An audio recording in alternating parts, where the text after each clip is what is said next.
Mr. Richmond? Ms. Cash? Here. Ms. Sipsey? Here.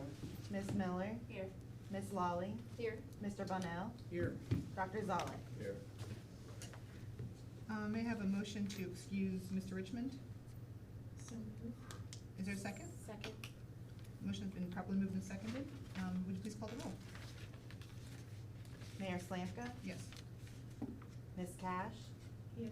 Ms. Sipsey? Here. Ms. Miller? Here. Ms. Lawley? Here. Mr. Bunnell? Here. Dr. Zollek? Here.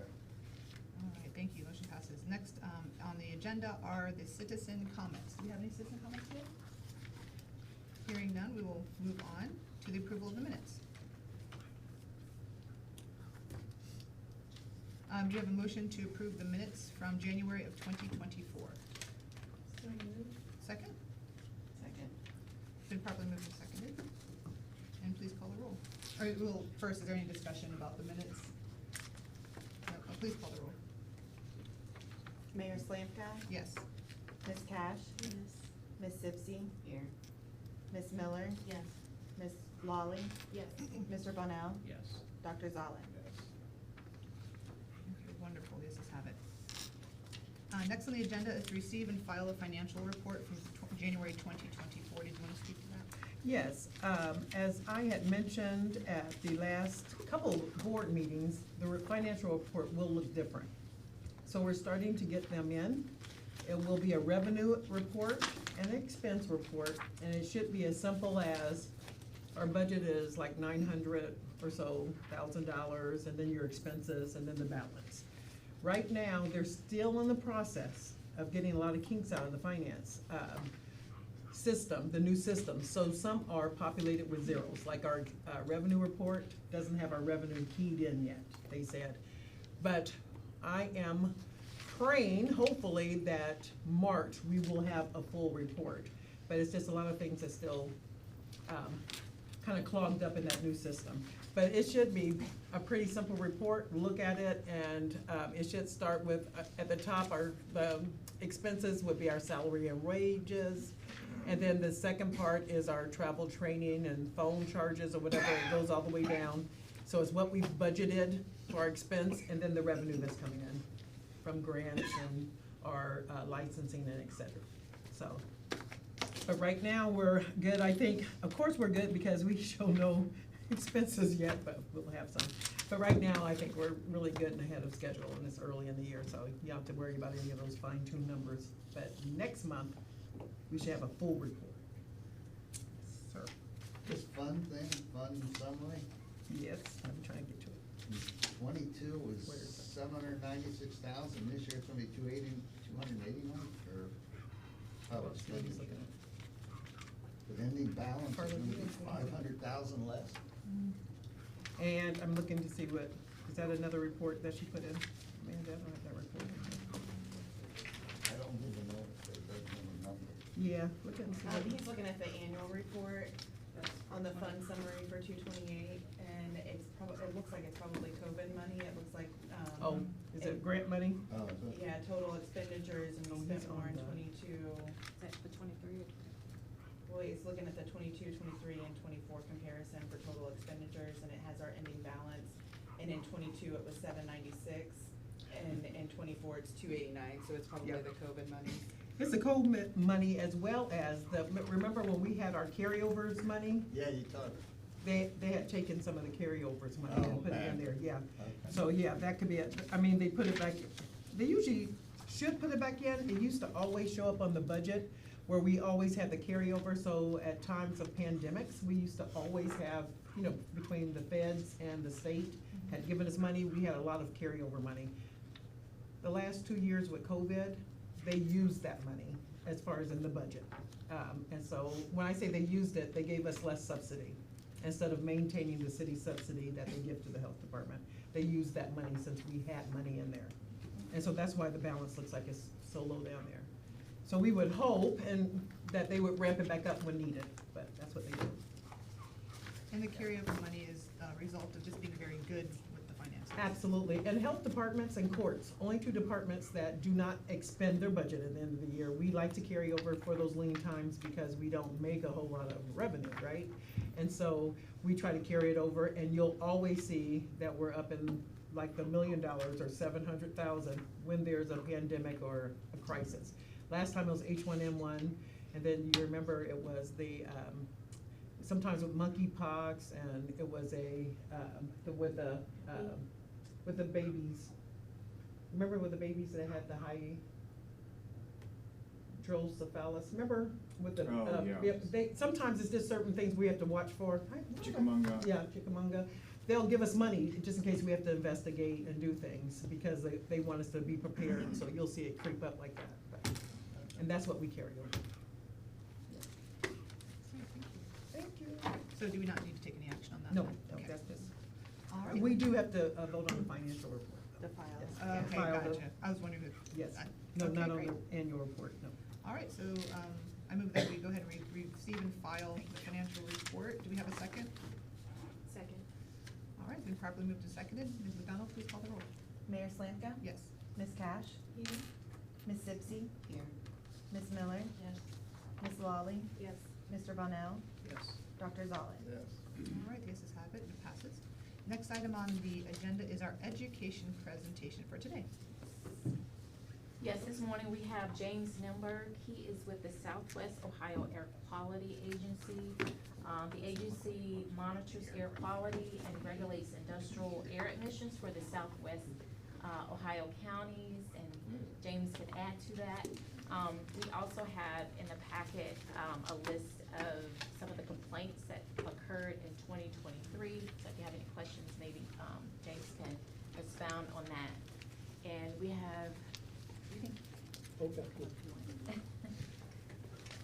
All right. Well, good morning. Good morning. As she said, I'm James Lindberg. I work at the Southwest Ohio Air Quality Agency. I'm filling in for Carrie Castle, and she is my supervisor. She's on vacation this week, so I volunteered to cover for her. So I will do my best to do her presentation. Oops. Yeah, I already messed up. All right. So, we are a part of Hamilton County Environmental Services. There are two divisions. It's the Southwest Ohio Air Quality Agency and Hamilton County Resource. They just recently changed their name to Resource. They were called Solid Waste District. We are different. So the Resource is non-regulatory. Our agency is regulatory. Resource only serves Hamilton County. We serve Butler, Claremont, Clinton, Hamilton, and Warren counties. So basically, we're under contract with the Ohio EPA to regulate their rules in those counties. What we do in our areas, I work under permitting and enforcement, and then we also have another section called monitoring analysis. Monitoring analysis has basically set up a bunch of stations throughout the counties that monitor particulate, sulfur dioxides, carbon monoxide, usually the big criteria pollutants.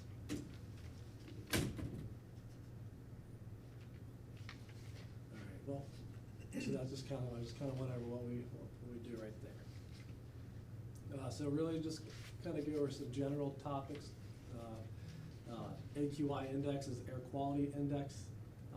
This past summer, I'm sure you might have been a little more educated with that, with all the wildfires that we were going through with Canada. I'll go over resources that we have on our website for just general use. Going to go over a little bit of the wildfires today. I'll go over a little bit of the air monitoring that we have set up in the Middletown area. Kind of go over, so NAAQS is National Ambient Air Quality Standards. So these were set by the US EPA that we have to meet. They're just values of specific pollutants. The big one that we focus on up here is particulate matter, just from all the, from Suncode, Stein, and Cleveland Cliffs. So what really I'm gonna do is I'm just gonna take the values that the NAAQS has established and compare them to what we are typically reading in this area. Another focus we've had recently is one of our monitors have been picking up higher levels of particulate matter, and they have been exceeding. We are currently investigating it. We have a couple ideas of what's happening, so I will go over that as well. I'll go over complaints that we received from Middletown, and then just air quality trends. Okay, so the AQI index is. I'm sorry, can you move our picture up in the corner, so it won't interfere with the, presentation with the numbers that way? Good. Yeah, there you go, thank you. Yeah, just. That's okay.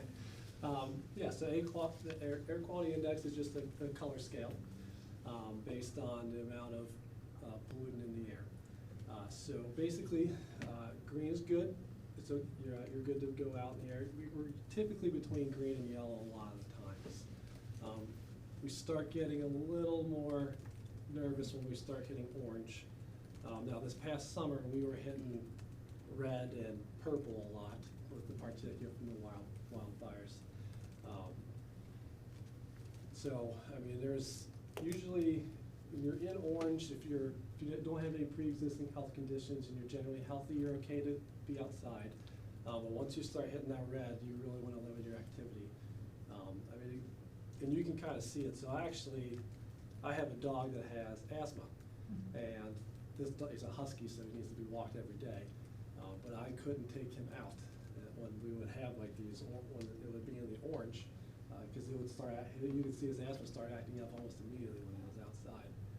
So this is a good reference, and I would check it when you, especially during the summer, when it's a little more humid, you'll get high levels of particulate and ozone a lot, which can be hazardous. And we do, I think, in a later slide, you can sign up for air quality alerts as well through our website, and you'll get updates on that as well. So this is just a general explanation of what the air quality index is. It's just a way for the EPA to communicate the daily air quality. It's been issuing these indexes since 1976 just to provide a simpler way of the air quality data. The AQI focuses on 5 major pollutants: ozone, particulate pollution, which can be particulate matter of less than 10 microns in diameter, particulate matter of less than 2.5 microns in diameter. And we also have carbon dioxide, nitrogen oxide, and sulfur dioxide. These pollutants I also just listed are what the National Ambient Air Quality Standards are based off of. This is what we really focus on.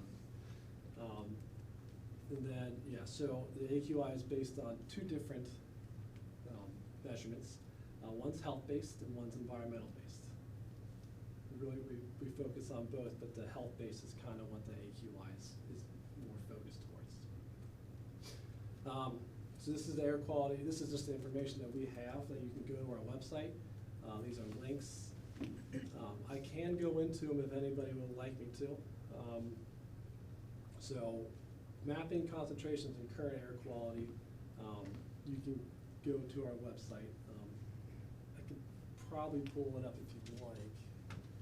I think that might be a touch screen too, so you might, try it and see.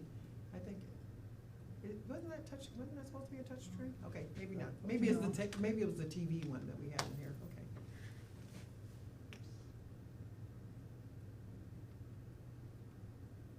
Is there any way I can open that without skipping over? I'll tell you what, I'll go to it at the end of the presentation. I'm just gonna go to the current air quality right now, just so you can get a good reference of it. Okay, so now the wildfires this past summer, that was a big one. That actually brought a lot of attention to our agency because we were getting people, because you could visibly see, I don't know how it was up here. It was pretty bad. It was pretty bad, Yeah. You could see really gray. Yeah, so and that's kind of how it was downtown as well. You would walk out and it was clearly visible. And we've even enacted, like our office, since we're an air quality agency, they would try to reduce, they want you to not drive into work, so they were trying to encourage telecommuting if it's possible, to just reduce emission increases because of the wildfires. So really depending on weather conditions, particulate wind, or actually smoke from these wildfires, they did impact the Cincinnati area. And a little bit of it really affected the entire state. This is the first time last year, I think, was that there was a statewide air quality issuance. That's never happened before because of these wildfires. And it's interesting is these wildfires do happen all the time, I mean every year, but this one, they just got out of hand. So here's some of the data that we had during the wildfires for the AQI that we had. The Southwest Ohio was experiencing higher PM2.5 concentrations, which that one's a little more, PM2.5 is probably your most dangerous particulate because the microns are so small, they really can get lodged up into your lungs. So we were at 185 with PM2.5 between June 27th and 29th.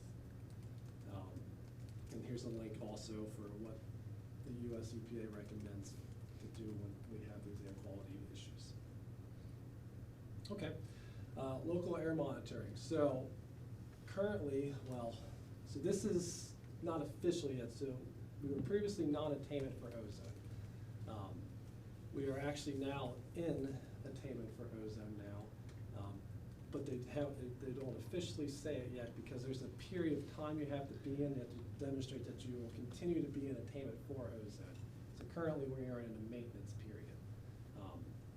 So basically they'll look at our monitors, I think, for the next 5 years, and if we're still under that level for ozone, we will be officially in attainment. So here are all the locations that we have with the monitors up in Middletown. I don't know, I'm not from here, so you probably have a better idea of where these monitors are exactly, but I know where the Yankee one is because we spend a lot of time there because that one's by Cleveland Cliffs, where their blast furnace was.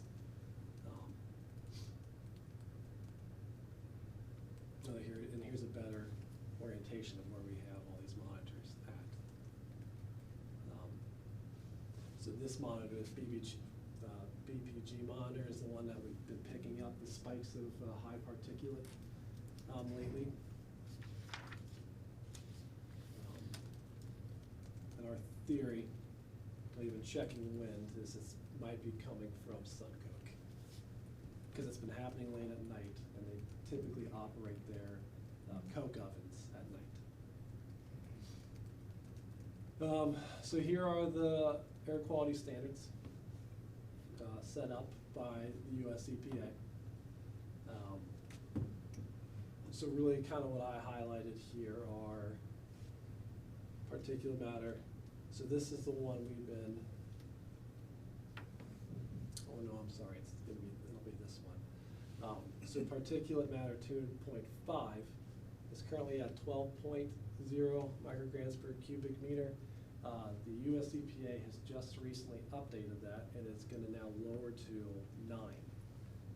So that will be a challenge for our agency, and it's going to affect Cleveland Cliffs and Suncoke and everybody, because it's probably going to have to do, there'll probably be some more regulation that will have to do with that.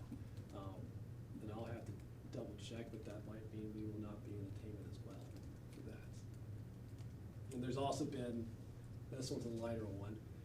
So this is, we don't usually refer to ozone as 0.07 parts per million. We go in as 70 parts per billion just because that value is so small. There has been discussion at the US EPA that they're going to lower that as well. Again, that would affect us also because I believe, like I said, we are currently in attainment for it, but if they lowered it just a little bit, we would not be. So here's a comparison to the standards and then what we're typically reading. So particulate 10 is what really we're going to be having some issues. So does anybody have any questions with this so far?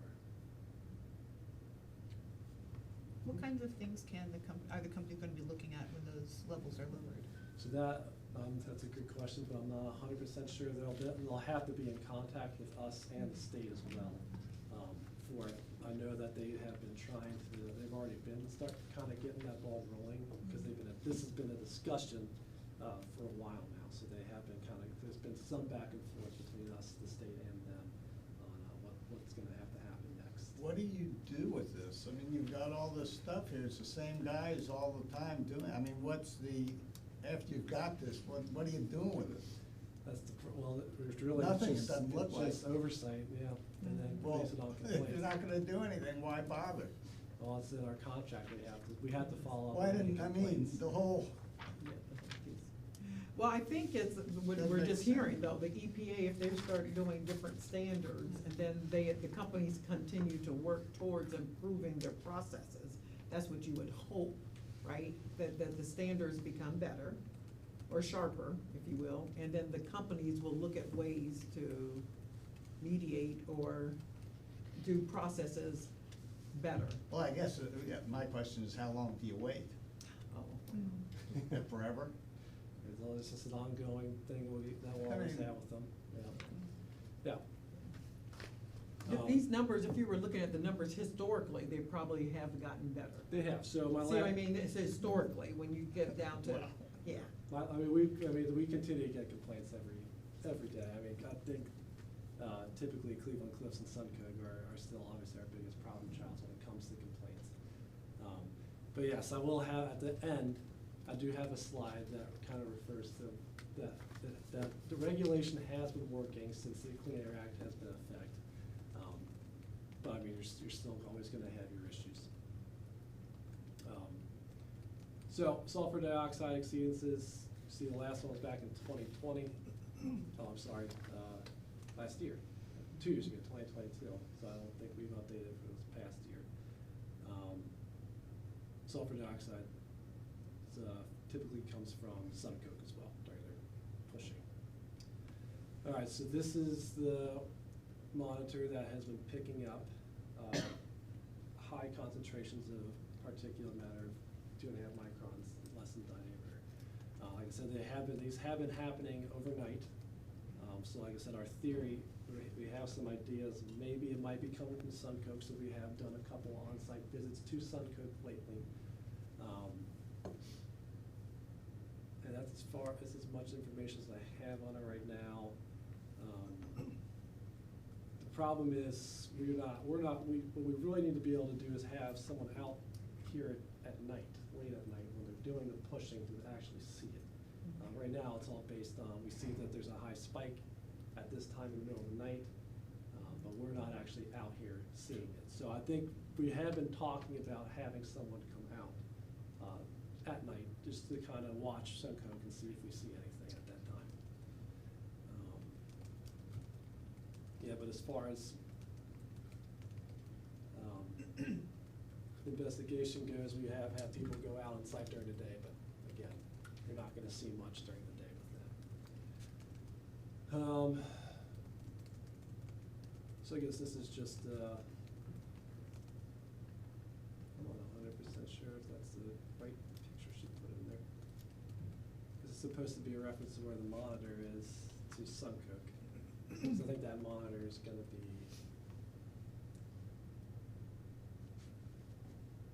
I think it's a little bit further down this road.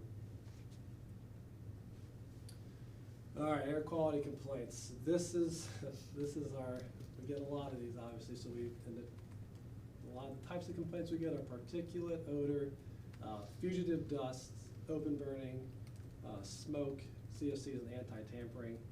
CFCs and anti-tampering are probably the ones we get the least of, although anti-tampering recently has been we've been getting a lot of complaints for that within the past couple of months. But particulate and fugitive dust are the big ones up here, and open burning would probably come next. What is anti-tampering? So the state has regulations on people when they purchase their cars. You can't tamper with any of the air control equipment. So good examples would be your catalytic oxidizer. You cannot remove those. That would be illegal. So what happens is we'll get people typically, they'll buy from a used car dealership. They'll get the car, and then they'll see that there's no catalytic converter on it. So then they'll submit a complaint to us. We go out to the car dealership, we will inspect a certain number of cars based on the cars they have in the lot. So that's just a simple example for just a standard car. We also get fleet cars. So like a good example would be like a landscaping company. We have a lot of diesel trucks that are taking in topsoil or demolition debris and stuff like that. So those can, not necessarily more complex, but you're looking at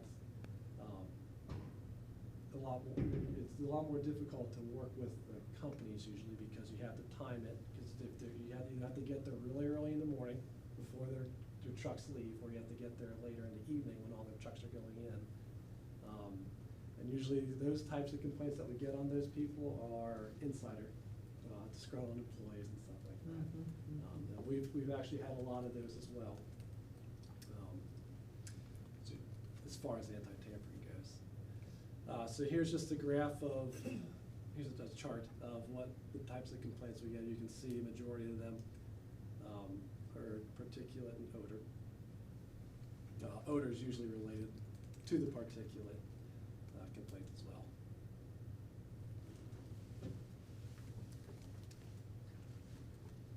So here are the numbers of the amounts of complaints we've gotten. You can see in 2019 and 2020, it's all from the same person. We would get complaints from this person roughly for a while, almost every day. But it was understandable. So their house was right across the street from the blast furnace. So when they would operate that thing, you would see, you'd go out to their house and their property would just be covered in just particulate.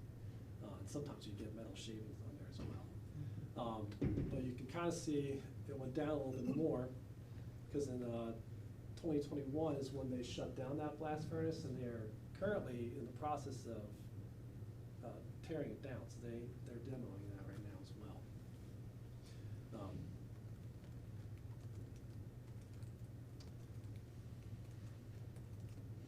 Okay, so this is all the complaints that we received for Middletown Coke. You can see it's gone down this past year. Like I said, we've been having issues with that monitor. Okay, so here's that slide I was talking about before, about your question, is what we do really work? And yes, so this chart is just showing us that over time, since the Clean Air Act has gone down, this is the percentage of the concentrations of air pollutants that have gone down since 1990. So I mean, like I said, you kind of like I was talking before with the particulate and then the ozone, where they had that standard at 12 for particulates, especially. They had that standard at 12 because they've been seeing that we've been meeting that standard fairly well. That's when they make the decision. Okay, it's time to push it down a little more now. So it's fairly common when you see that happen. Obviously, it's more work for us at the beginning, but over time we usually figure it out, and then once it gets stable again, then they'll probably make another push to lower or something like that again, and then the process will start over. Okay, well, this is my contact information. I appreciate everybody's time. If you guys have any questions for me, and then if you can't think of any right now, you can always give me a call or email me. I'd be more than happy to answer your questions. I did have one. When the Canadian fires were out, the areas that were really impacted seemed like they were areas that probably had concentration of pollution anyway. Yes. Because I was gonna say, why did some of the states didn't show up? And then you still had Ohio, West Virginia, and you see what I mean? And it's probably because it just added to our. Yeah, and there's also geography that's involved too. So the Okay. problem with Cincinnati is you're kind of, how it's set up, you're in a bowl, so then all that pollution gets down there and it just sits there. I mean, it's kind of like why Los Angeles is always not in compliance here, because they have these mountains and then the air will just push it right back down. Gotcha. So, yeah, that was another concern too, because of all the wildfires. They were worried that we were not going to be in attainment for particulate, just because of what we were getting over from Canada. But because we were not the only state that was having that issue. I think they're gonna try to submit some documentation to the US EPA to say this was like a godly act or something like that. One question. Yep. Earlier you'd mentioned that the PM 2.5 is the most dangerous because the particulates are so small, Mhm. and they can get lodged in the lungs. Yes. When people hear that, is there anything that they can do to help themselves? Do you know anything about that? No, it's really just if you're if you're uncomfortable with wear a mask, filtered mask. I mean, again, you're not gonna see as many, you're gonna see more particulate, and, just kind of like how you would think, you'd see more particulate, a little bit less of PM10, a little bit less of 2.5. I mean, it's always out there. But yeah, I mean, I breathe it every day, you breathe it every day, it's just a part of it. Even if this stuff wasn't here, obviously it's always increased because of these facilities, but it's just something you're gonna breathe every day. So it's just about watching the air quality and preventing Right. being So- out in that So type, what so is my follow-up unhealthy. would be if you see that if you see the AQI index and you see that there's a high particulate day, yes, I would wear a mask outside just to be safe if you're uncomfortable with it. Or just stay inside that day. And that's like if it's in the orange? Yeah. No. And the good thing about this, I think all weather people are reporting on air They do. quality anymore, and our phones are having air quality on there or whatever, so you can kind of check and see it. You know, before, we used to get these faxes in, Yeah. and we would alert the public or whatever, but now it's all automatically built into Yeah, and like I said, we have. the weather. Oh, I can pull it up now. The weather.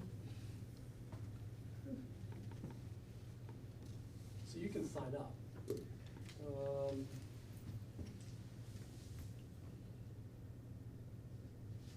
might be able to do it.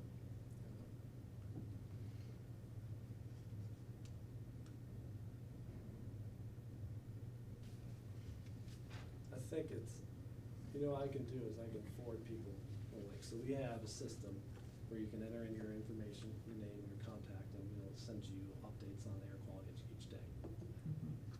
Which would be helpful, I would say, especially in the summers for ozone, because I think usually once May, June hit until about September, you're getting a lot of high concentrations of ozone. So we'll probably we're a lot more, much more in that orange than we typically are during the summer because of ozone. And we'd mentioned that Suncoke does a lot of their work at night. It sounds like that's the best time to do it because people are asleep usually and not outside. Is that kind of why that happens at night? That part I do not know. I don't know if that's really why they do it. But yeah, that's just, we just know that's when they typically are pushing they're operating their coke ovens. And then that's when you operate the coke ovens, because even you would get it when Cleveland Cliffs, when they had theirs as well, you would just see a cloud of smoke come out of those ovens. So as far as why, I'm not 100% sure. I guess it seems like the best time. Yeah. Because people It are. very well could be, yeah, but like I said, as far as why they do that, I couldn't tell you why. Cool. Thank you. Any more questions? All right, thank you. Thank you so much. Thanks, Jane. Thank you. All right. So the next item on our agenda today is new business. Okay, travel authorizations, there are none for this month. I know that our spring conference that I usually go to, and sometimes Chandra and Carla, is late this year. It's like April 29th, May 1st. So we have 2 meetings that we can approve travel requests at that time. So plenty of time, but right now, no travel authorizations. All right. So next item is the approval of the health commissioner to issue refunds. Yes, and Carla can help me with this. You know, the tobacco 21 is kind of, yeah, I don't wanna say dead, but it's kinda dead right now. And so when we talked to the attorney, we were saying that I think we had 30, 60, 90 days with this, and we could keep the money, and I said, no, let's refund it. If we're not doing anything, let's refund those fees. And so he said it would be best if the board would approve, and so it's on the record that we're refunding the fees of the facilities that paid us for that initiative. And so that's what this approval is for. Okay. motion. Yeah. So we just need a motion. for How that. many facilities paid? We had, all of them paid about, except eight or so. Yes, I think Oh, okay. 62 out of 70. We had a Yeah. good, we had a good response, yeah. Okay, so may I have a motion to approve the issue of refunds and fees? So moved. And may I have a second? Second. Is there any discussion? Hearing none, okay, having properly been moved and seconded, let's go ahead and vote. Ms. McDonald, please take the roll. Mayor Slanka? Yes. Ms. Cash? Yes. Ms. Zipsey? Yes. Ms. Miller? Yes. Ms. Lawley? Yes. Mr. Bunnell? Yes. Dr. Zollett? Yes. All right, the yeses have it, and the motion passes. Third item on new business, there are 7 items, so the third item is the approval of agreement between Butler County General Health District and the Community Health Improvement Plan. Monica.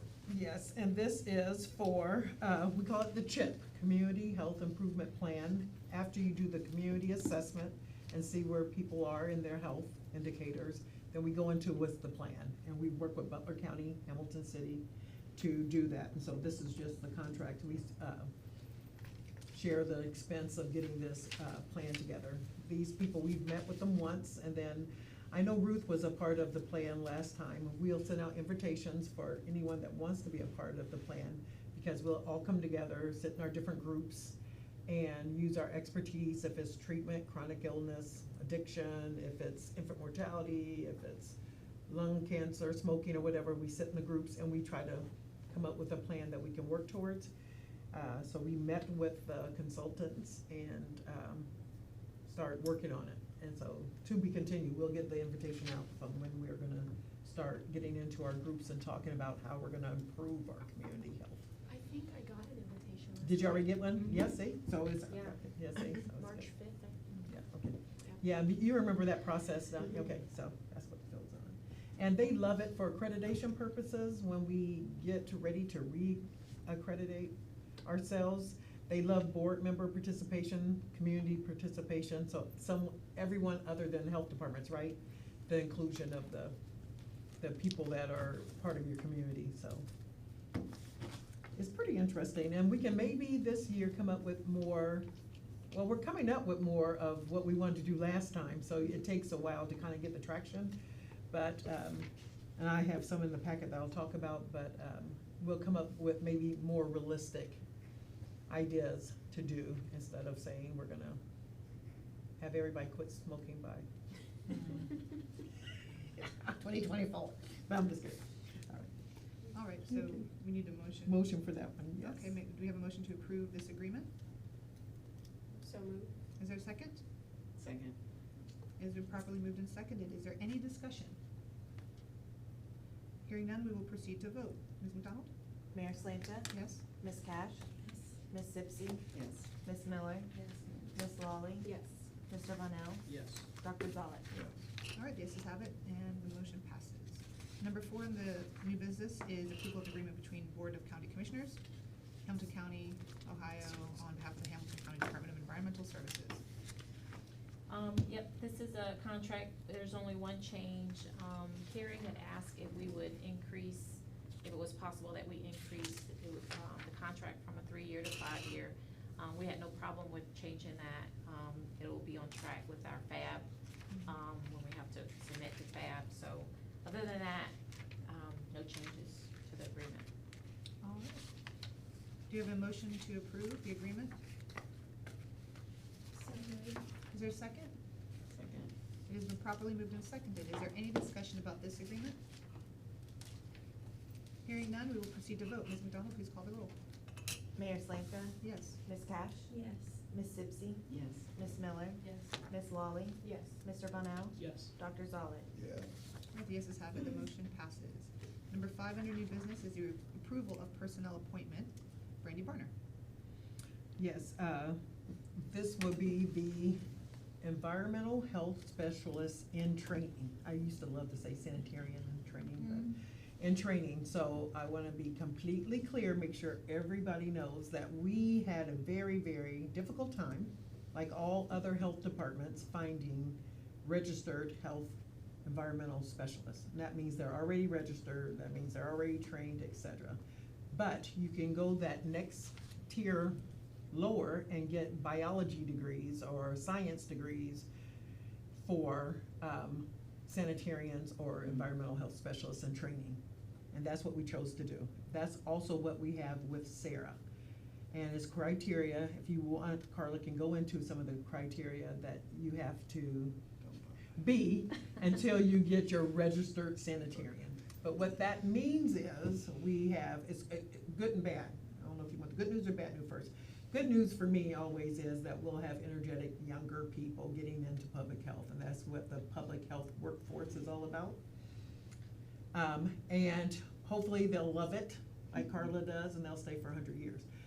But the bad news is Carla's gonna have to train all of them. And so when I say the bad news, that's the challenge that she'll have. Sarah is probably scale 100% meaning completely trained, she's probably at 80? 85. 85, and yeah, she's doing really well. Sarah's been here, in June she'll be here 2 years. And then, again, Carla will then start branding, just like she did, Sarah. So that's where we are. So sometimes when we get a little picky about getting their information, facilities getting their information in on time, or like, I don't wanna say hand-holding, because I think that's what we love to do. We like to educate our facilities. However, it's time-consuming because Carla will be training at the same time to go out. And so, we always tell people if they're new facilities, we need your plan review, say for instance. And that means get your paperwork in so we can see it. And then often we have to call, or we have to try to encourage people to do that. And it's a lot of time on Carla and Amanda while we're doing the licensing piece. Because Amanda's out front by herself now, because we're hiring the next person in line to start training. So when you go through this flux of, new employees, it's good news because you're getting new staff in, but it's also a challenging time because everybody's, and again, Chandra's doing a lot of the FEP grant that Brandy may be doing, if we can hand it off to her eventually. I'm doing a lot of the indigent and some of the other, pieces that the administrative person or the past person was doing that left, and I think Chandra's doing some of the MAC billing, so we are trying to separate all of our tasks in there, but when you do that, it just has a little strain on the department, so I just said I wanted to make sure it's clear. And we also want to make sure everybody understands that the city's environmental health specialists are pretty much the lowest in the area. I think ours starts at 52,000 a year. Hamilton's is starting at 70,000 a year. Warren County, which counties usually start a lot less, are 56,000 a year. Ours is at 52,000 a year. So, so it was. We didn't have any involvement in the salary study at the time. We could have told them that our salary study was not in line with areas. But I want to be completely clear, all health departments are having a hard time with, inventory of health specialists, environmental health specialists, so. And correction, Hamilton's at 60. Okay. Hamilton It's 60. is Not 60? 70. Yeah. Oh, I'm sorry, 60. I said 70. I gave them a big increase, It's 70. 60. So much difference. I'm going to Hamilton. I don't have a degree, but, so anyway, so that's, so when we hear about what's going on and stuff, so that's it. Okay, And her name is Brandy. Everyone will start on the 19th, I think, or 19th is the holiday. The 20th, pending their background check and their physicals and all that. Okay. And it does take about 2.5 years to train fully? Well, that's to get your RS, Okay. to get certified, Gotcha. completely certified, at least 2 years if they pass the test. All right. Yeah. So that's Yeah, and what's good about them, again, I'll say it, they're what we call generalists.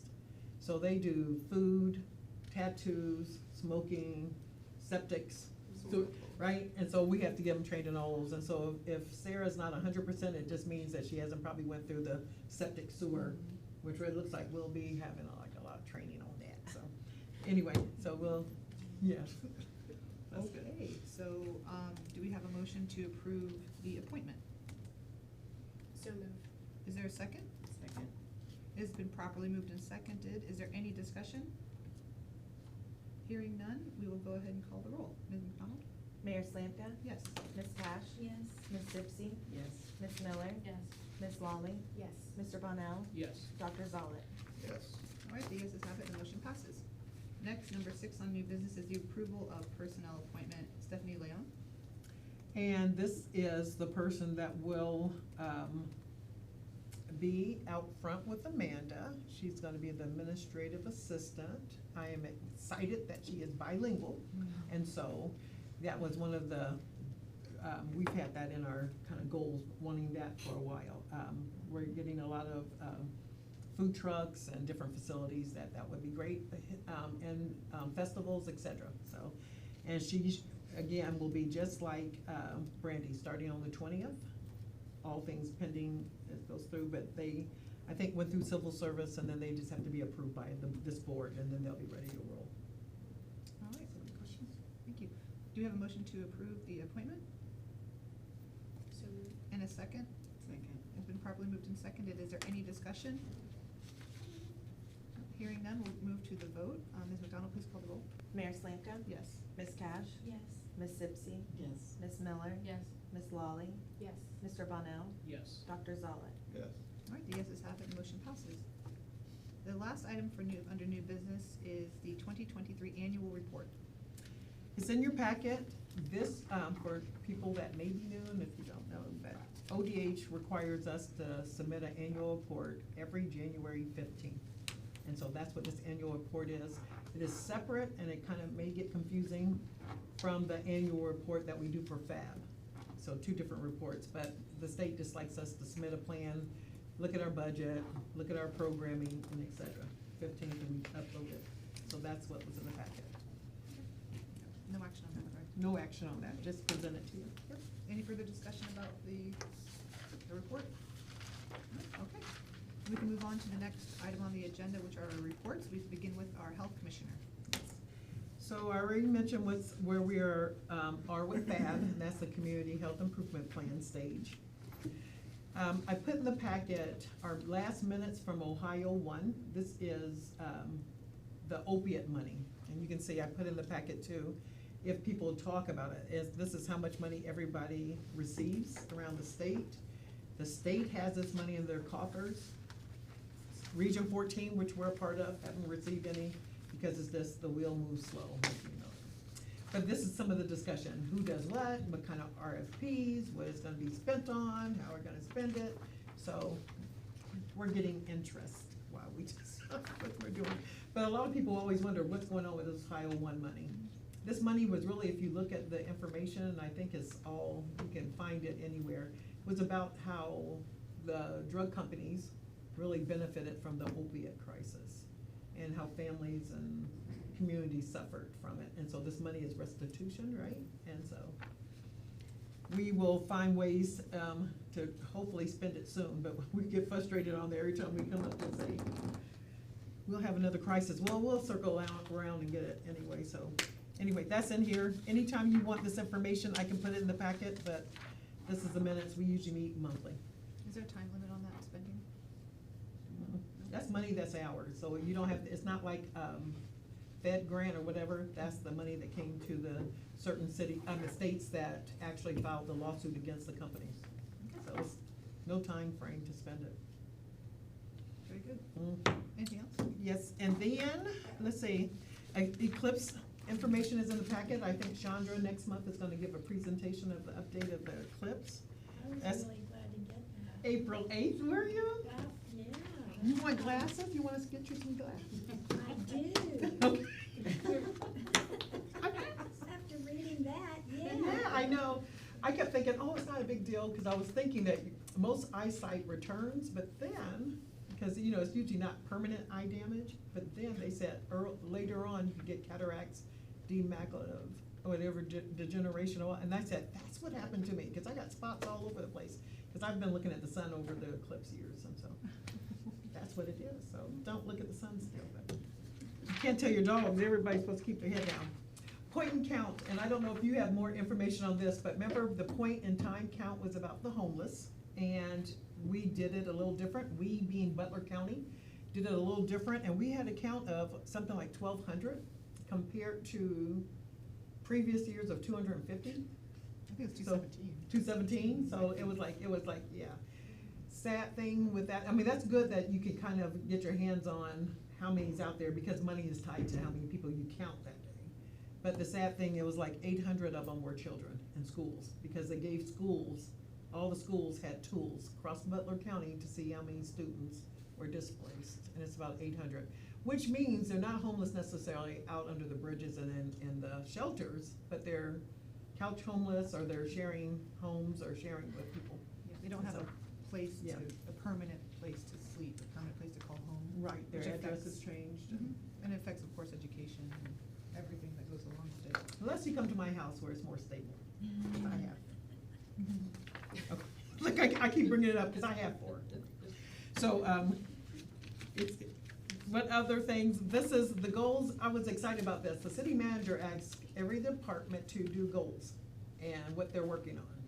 And in this, which is in the packet, is what we're working on is right in line with Destination Middletown. So if they're talking about safe communities, if they're talking about healthy communities, we're doing gardens, we're doing talk with a doctor, we're doing all the things that was actually in the plan. And so we're right in line with what the city is doing anyway. So your health department is in line with that. This is in here, monthly calendars. I know the mayor has been out to some of these. You're free to come out to any of these Middletown Connect projects. I know Sally has come out before. Pretty interesting. We met it with Amanda, community, and plan on meeting again 29th? the 29th, when we do it, but all the dates are on here. But it's nice to get out and talk to the community and find out what their concerns are, because I tell you, we're supposed to present at the state on this project.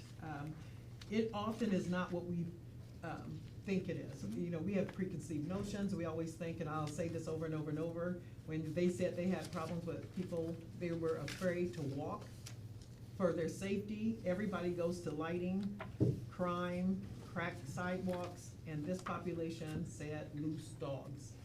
And then we ran a report, because we get all those dog bites. We ran a dog bite report. It's saturated in these communities. And they're pit bulls, and they're large dogs. And so sometimes we go and put lights up, and then they can just see the dogs better.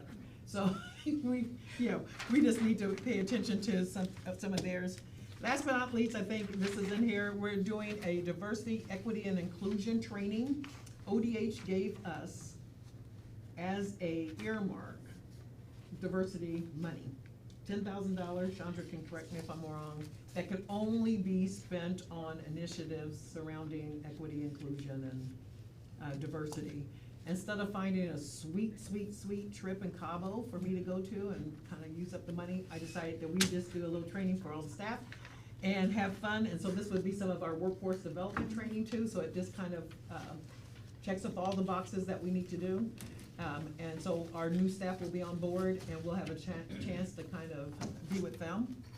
This is in the packet. You guys are all invited to hang out with us. We'll be in this room, and it'll just be 2-hour training. So it'll be short trainings where we're getting to know each other and talking about something. What day? These dates are, I wrote them down, the 12th, the 19th, the 26th of April, and then the 3rd of May. And, yeah, and I can give you can have this, I have it, yeah. I have it on my calendar, yeah, and it's in the packet or whatever, and they'll be in here, I think, 3 to 5, so we'll work straight through to 2, take a lunch, and then do 3 to 5. And they'll be on Fridays. I think those are all Fridays. But I do believe that is, yeah. That's it. Well, thank you very much. If anybody has any questions. No. All right, the next report would be from our medical director. Reportable diseases for January 2023. We had 28 chlamydia, 6 gonorrhea, 6 hepatitis C, 3 hepatitis B, 1 coccidiomycosis, 1 HIV, 2 pertussis, 1 salmonellosis, which Chandler's actually going to talk about a new case that just came up recently, and 4 group A invasive streptococcal. That's all I have. All right, thank you. Any questions or discussion? All right, we'll move on to our director of nursing. All right, so one of the big things that we've had reported this past month was our hospitalized flu cases. and I know Emily has seen quite a few of those herself. Primarily influenza A, but we had 26 hospitalized residents this past month, which I think in all of my years is the highest number that I've seen in 1 month. And that's 24 years of being in public health, for our community. So that's pretty high. I can say of the people that I was able to track down records on, they were not vaccinated. So just another reason, and 18 of those 26 were over 50 years old. So you're looking at those higher risk age ranges as well. So another reason to, get yourself vaccinated every year. We are starting to see influenza B being reported in kids. Not hospitalized, but just getting those reports from schools saying that we have a kid out with influenza B, or getting a hospital report saying influenza B. So those are starting to, that strain is starting to cycle around as well. Salmonella, like Dr. Genowine said, we all know that as you get salmonella from, undercooked chicken, or, cross-contamination of, meats. The new one that he mentioned is we got what's called a Salmonella typhi, which is still a food or water contaminated source, but it's not the same as the chicken that we're all familiar with. This one is actually what gets related to typhoid fever, which we don't hear a lot about here in the States. But the person, I just got it yesterday, so I don't have a lot of information. So I'll have more to report on that one. But they were a traveler. So that is a common source of anybody who comes down with typhi is a travel to an endemic area with poorer hygiene practices.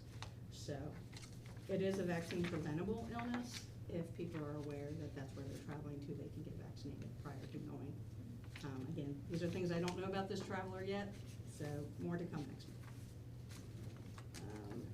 I will be discussing more about the eclipse. It is less than 2 months away. So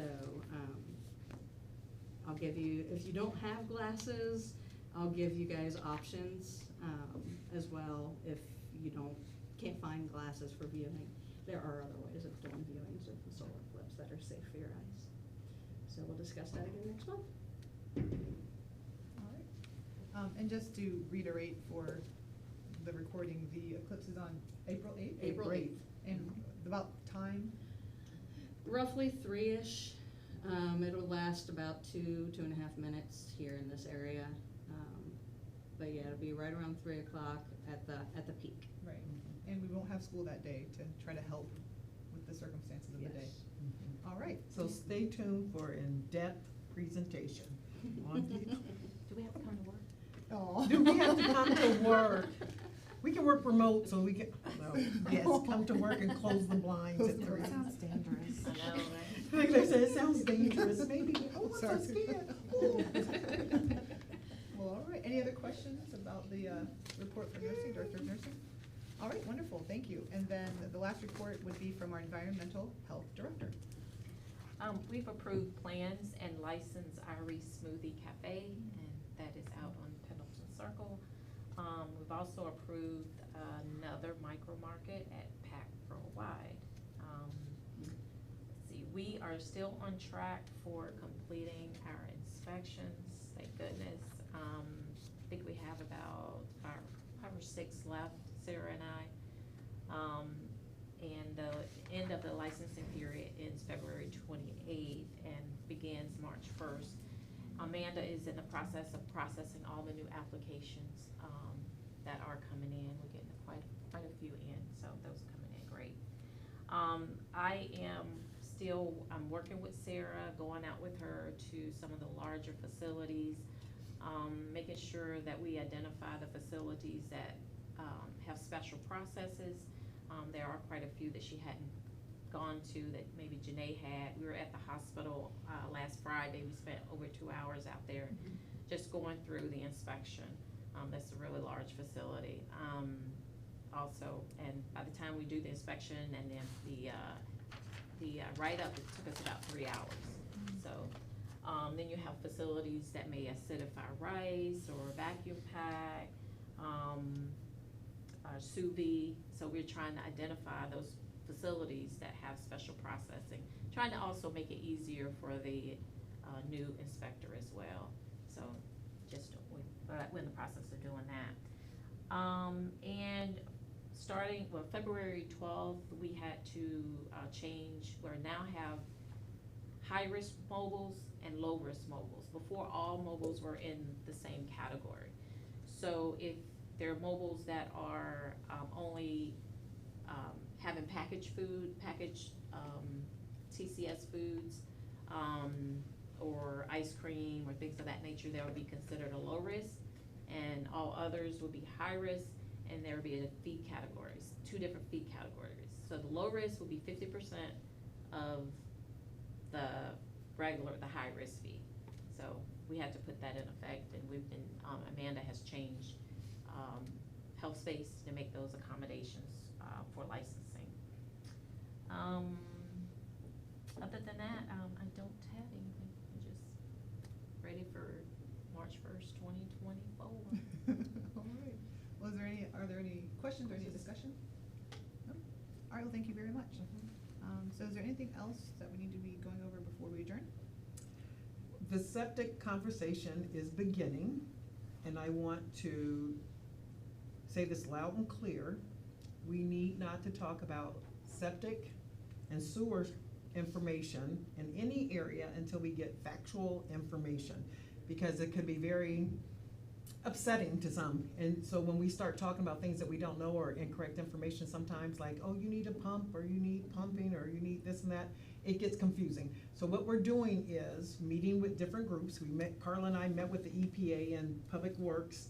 We're looking at monies, grants, septic systems, sewage systems, I mean, everything. We're looking at everything so that when we come together to talk about this and start talking about it, we'll have factual information. We'll speak about what we know, and we won't speak about what we don't know, and we'll keep researching and getting the information. I think that's really important to say, because a lot of people get confused. Like, you know, even if you don't know what you're talking about, you'll call things, like might call a septic a sewer, and it's 2 different things. And so we wanna make sure the terminology stays, you know, correct, and get that out, especially if we're taping our meetings, we can at least go back to factual information. So I just wanted to say that loud and clear, because it is, it's gonna be some challenging discussions. It's, you know, it's a hard thing to talk about when you're trying to change any kind of system, right? Or not change it, because that may be the case too. So to be continued, but you guys will be intricately involved in this, because we're the health department, and we kind of have we're the authoritative body. We don't have the money to do it, but we have the power to make people do it, which is scary. So anyway, to be continued, but I wanted to say that loud and clear when people, because it's so hard when you have to do a lot of communication, backtrack and say, no, that wasn't correct, this is correct. So we'll get it to you. And hopefully we will have it all in writing. For those medical people that knows, it's better to go back and look at those orders in writing versus that. I think I heard them say, so to be continued, but I just want to keep you guys updated on that. Yeah, and I can add a little, that is true. It's a very complex issue, and known as the sewers, and we kind of want to re-talk about that and say it's the septic issue. Basically, it's a septic issue. So I appreciate that, because that's what this is going to be. We're looking at, and like you said, it's very complex. It is. And it takes time, but it's getting started, and it's a good thing. And we are on track to start our inspection process for 2025. So we'll probably also start identifying owners of facilities. Again, we always go back to the auditors and make sure we have a current owner, and start our process for sending out letters by the end of 2024 for inspections of 2025 in that area for their 5-year permit. All right. Yeah, so it's gonna be an active year. Anything else before we adjourn? All right, well, thank you very much. So at 8:37, we will adjourn this meeting. And the next Board of Health meeting is scheduled for March 12th, 2024, at 7:30 a.m., right here in TC.